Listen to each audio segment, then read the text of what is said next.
आदमपुर उपचुनाव पर पूरे हरियाणा की नज़र है कि इस बार आदमपुर उपचुनाव के अंदर कौन सा कैंडिडेट विजयी होगा और आदमपुर की जनता पिछले काफ़ी लंबे समय से अगर बात करूं काफ़ी परेशानियां काफ़ी विकास देख चुकी है, हर चीज़ को फेस कर चुकी है। पर उसके बाद इस बार किसकी सरकार आएगी वो तो समय बताएगा, जनता जनार्दन बताएगी। फिलहाल गांव डोभी में आ चुका हूं, सो गांव वालों की प्रतिक्रियाएं जान लेता हूं कि इनकी क्या विचारधारा है इस बार उपचुनाव को लेकर। और आगामी समय की अगर बात करूं 2024 की क्या रूपरेखा यहीं से तय होगी या फिर नहीं, ऐसे दर्जनों सवाल है। भाई साहब नमस्कार। नमस्कार भाई। इस बार क्या लगता है जी आदमपुर उपचुनाव के अंदर कौन विजयी होगा? भव्य। और विरोधी बता रहे कि भव्य बच्चे अभी कुछ नहीं कर पाएगा, नया नया बाहर से आया, समस्या नहीं समझ पाएगा। ना ये तो होती रहे, तो शुरू में तो बच्चे होगा, शुरू में खड़े हो सारे जी, धीरे धीरे अपना आप तैयार हो जाएगी। कुलदीप ला ही रहा पाँच से फिर। एक बात बताइए जी, आपका बचपन जवानी यहीं बीती है, अगर गाँव में बात करूँ गाँव के विकास के बारे में कुछ बताइए। अगर आदमपुर क्षेत्र की विकास किसने सबसे ज़्यादा करवाया है? भजन लाल ने।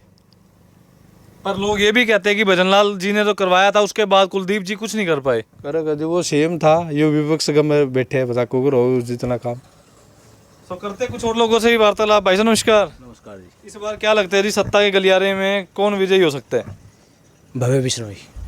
ऐसा क्यों जी? उसका कारण है जी, ये आदमपुर इनका परिवार है, पूरा आदमपुर विधानसभा जो है इनके परिवार का हिस्सा है। ये आदमपुर परिवार के जितने भी लोग हैं उन सब लोगों को अपना परिवार ही समझते, चाहे वो विपक्ष के लोग हों चाहे पक्ष के लोग हों। तो इन्होंने कभी इस क्षेत्र से भेदभाव किया ही नहीं, चाहे वो इनका वोटर रहा हो या नहीं रहा हो। पर एक बात बताइए, कहीं ना कहीं अगर बात करें कुलदीप बिश्नोई जी के बड़े अच्छे मित्र रह चुके एक ज़माने में सत्येंद्र सिंह, अब वो उनके लड़के के सामने खड़े हैं, इस चीज़ का कोई प्रभाव पड़ेगा? कोई प्रभाव नहीं जी इनका। लोग इन लोगों को जान चुकी है, ये जहाँ भी जाते हैं ये मलाई खाने वाले लोग हैं। जब इनको ये लगता है ना भी ये लोग आज सत्ता में आने की चांस है इनके, तो वहीं ये मतलब प्रयास करते हैं। जैसे ही हुड्डा साहब सीएम बने, ये हुड्डा साहब के साथ चले गए। उससे पहले कुलदीप जी के साथ इसलिए थे भी उनको लग रहा था कि चौधरी भजनलाल जी सीएम बनेंगे, इसलिए साथ थे वो। उसके बाद भाजपा में चले गए वो क्यों गए? मलाई खाने के लिए गए। अब इनको ये लगने लगा कि पंजाब में सत्ता में आए हैं तो देर से फिर यहाँ इनको लग रहा है कि आ जाएगा। ऐसा कुछ भी नहीं है, इनको मलाई मिलेगी नहीं कहीं। भाई साहब क्या सोच सकती है जी आपकी? भव्य बिश्नोई। इस बार कहते हैं विपक्षी की ना किलायत चलेगा ना विलायती चलेगा, सिर्फ और सिर्फ चल भी कर रहे हैं, एक ही चला भव्य भव्य बस। वैसे एक बात बताइए, युवा है भव्य भी, आप खुद भी युवा हो, युवाओं की क्या मांग है, क्या कुछ बदलाव चाहते हो नया अगर भव्य जीतता है तो? मतलब पढ़ाई लिखाई है और कुछ क्या है, स्वास्थ्य के बारे में और क्या है। ताऊ जी नमस्कार। नमस्कार। ताऊ जी गाँव में एक बात बताइए, शिक्षा कैसी है, सरकारी स्कूलों के हालात कैसे हैं? हालात तो जी सरकारी स्कूल की पढ़ाई तो हमारी अच्छी है। अपना सामान एमआरपी पर नहीं डिस्काउंट पर लो। और हिसार में डिस्काउंट कहाँ मिल रहा है ये जानो सेलट्रेंडिंग.com पर। विजिट सेलट्रेंडिंग.com, पहले कंपेयर करो फिर शॉप करो। शुरू से अच्छी है और चौधरी भजनलाल जी ने हमारे स्कूलों का अपग्रेड किया। यहाँ मतलब सड़क बिजली पानी उन्होंने जो विकास कार्य किए थे उन्होंने किए। और भव्य जी अच्छे वोटों से विजयी होंगे यहाँ से।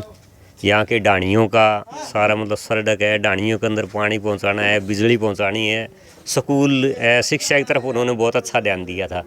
तो एक बात बताइए, इस बार जेपी साहब भी खड़े हैं, वो कहते हैं कि मैं ये कर दूंगा वो कर दूंगा, मेरे से ऊपर ही नहीं है। करेंगे या ना करेंगे वो तो आगे की बात है। जो पहले भी बने थे हमारे तो यहाँ वो आए नहीं कभी, अब चुनावी टाइम में ही आए हैं जी, पहले तो आए नहीं।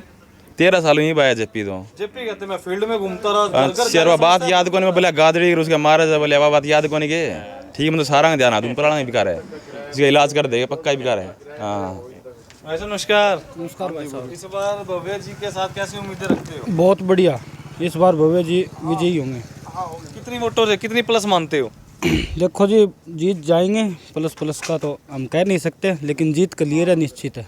एक बात बताइए, चौधरी भजनलाल जी के निशानियाँ दिखती है भव्य के अंदर? बिल्कुल बिल्कुल दिखती है जी, ऐसे में क्या बात है। जो चौधरी भजनलाल जी अपने समय में काम कर पाए थे, क्या लगता है कि भव्य भी उन्हीं कदमों पर चलकर काम कर पाएगा? बिल्कुल करेगा जी, उनके कदमों पर ही चलेगा, उनके पद चिन्हों पर चलेगा और भव्य इस बार बहुत भारी वोटों से विजयी होगा जी। तो कुछ और लोग भी मौजूद हैं गांव डोभी में मौजूद। भाई साहब नमस्कार। नमस्कार भाई। किसको सपोर्ट कर रहे हो जी इस बार? भव्य बिश्नोई को भाई। भव्य बिश्नोई युवा है, पढ़ा लिखा है, शिक्षित है, बाहर विदेश से पढ़ाई करके हैं और आदमपुर हल्का के युवाओं के लिए कुछ अच्छा की उम्मीद है हमारे से। और जैसे कि जेपी कह रहे हैं कि यहाँ से जीतने, जेपी का तो कोई निराधार ही नहीं है, जेपी का खत्म यहाँ से आदमपुर हल्का चौधरी भजनलाल जी का गढ़ है। और यहाँ से खुद यदि सोनिया गांधी भी खुद इलेक्शन लड़े, राहुल गांधी है, तो उनके लिए भी कुछ ऐसा कुछ नहीं है, क्योंकि यहाँ सिर्फ बहुत ज़्यादा विकास हुआ है भजनलाल के टाइम में। और हाँ, सवाल जहन में आ गया था जी, कहीं ना कहीं लोग भी बताते हैं, विपक्षी दल भी बताते हैं कि कहीं ना कहीं भव्य बाहर से पढ़ लिख कर आया है, जो समस्याएं धरातल की वो समझ नहीं पाएगा। इस चीज़ को भी किस प्रकार से देखते हो? कुछ नहीं है भाई साहब, पढ़ाई के लिए देखो, कुछ नया सीखने के लिए हम भी, जैसे आप ये लगा लो ग्राउंड लेवल से, प्राइवेट स्कूल में क्यों डालते बच्चे, कुछ अच्छा सीखने के लिए डालते हैं, तो वही है, वो विदेश में गया तो अपना तो है ही, और बाहर से भी कुछ अलग से कुछ सीख के आया, तो वही चीज़ें अपने यहाँ युवाओं के लिए कुछ अच्छा करने के लिए सोचेंगे ना। तो ये तो विपक्ष का मुद्दा बनाना होता है, बोलने से इससे कोई मतलब नहीं इन चीज़ों का।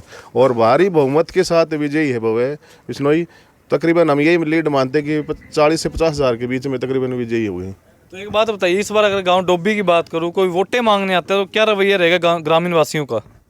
वो है जैसे भी घर में कोई मेहमान आता है, आदर सम्मान तो सबका करना पड़ता है भाई साहब। जो मतलब दिल से जुड़ा है बंदा, वो सपोर्ट तो उसी हिसाब से होगी।